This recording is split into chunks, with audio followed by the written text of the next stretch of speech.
লাগিছে একচুয়ালি মোৰ যেহেতু এয়া প্ৰথমবাৰ মই ৰাজনীতি জীৱনত এনেকৈ আগবাঢ়িছোঁ অকণমানটো ভিতৰি ষ্ট্ৰেছ অলপ আছে নথকা নহয় তথাপিতো আমাৰ সমষ্টিৰ কংগ্ৰেছ কৰ্মীসকলৰ যি উৎসাহ আৰু আমাৰ ৩৭ নম্বৰ জালুকবাৰী সমষ্টি বিধানসভা সমষ্টি আমাৰ কংগ্ৰেছ কৰ্মীসকলৰ উৎসাহ আৰু আশীৰ্বাদ আৰু আমাৰ প্ৰতিজন ৰাইজৰ অসমবাসী ৰাইজৰ যি আশীৰ্বাদ আমাৰ যি সন্মানীয় সভাপতি গৌৰৱ গগৈ ডাঙৰীয়া যি বৰ অসমৰ এক বৃহৎ পৰিকল্পনা সেই পৰিকল্পনাক লৈ আমি আগবাঢ়িছোঁ গতিকে অলপমানটো ষ্ট্ৰেছ আছে তথাপিতো ভালো লাগিছে আৰু অকণমান ইম'চনেলি এটেচমেণ্ট এটাও মানে অলপমান ইফাল সিফাল হৈ আছোঁ আৰু বাছ এইখিনিয়ে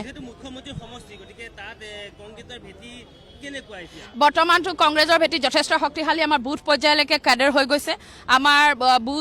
বুথ লেভেললৈকে কেডাৰ হৈছে BLA সকল সম্পূৰ্ণ সাজু হৈছে ব্লক কংগ্ৰেছৰ আমাৰ প্ৰেছিডেণ্ট 4জন ব্লক প্ৰেছিডেণ্ট আমাৰ উত্তৰ গুৱাহাটী জালুকবাৰী মালিগাঁও আৰু ৰাণী আমাৰ গোটেইকেইজন ব্লক প্ৰেছিডেণ্টে সম্পূৰ্ণ শক্তিশালী হৈ পেলাই নিজৰ ব্লককেইটা তেওঁলোকে শক্তিশালী কৰিছে কংগ্ৰেছ কৰ্মীসকলে মণ্ডলৰ যিসকল সভাপতি বা বিষয়ববী আছে তেওঁলোক সাজু হৈছে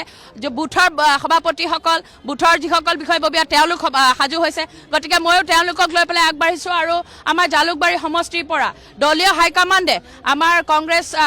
দিল্লীৰ পৰা বা আমাৰ অসম প্ৰদেশ কংগ্ৰেছ কমিটিয়ে বা আমাৰ সভাপতি ডাঙৰীয়াই বিচাৰ কৰি যেনেকৈ যাক দলে টিকেট দিব সেই টিকেটৰ ওপৰত ভিত্তি কৰি আমি আগবাঢ়িম দলে যাকে প্ৰাৰ্থিত্ব দিয়ে আমি তেওঁক লৈ পেলাই কংগ্ৰেছ আগবাঢ়ি যাম আৰু আমি যুঁজিম এবাৰ আমি জিকিম সেইটোৱে ভাবিছোঁ ডেফিনেটলি প্ৰত্যাহ্বান জনাইছোঁ আৰু মুখ্যমন্ত্ৰী ডাঙৰীয়াই ইতিমধ্যে প্ৰত্যাহ্বান গ্ৰহণো কৰিছে ধন্যবাদ।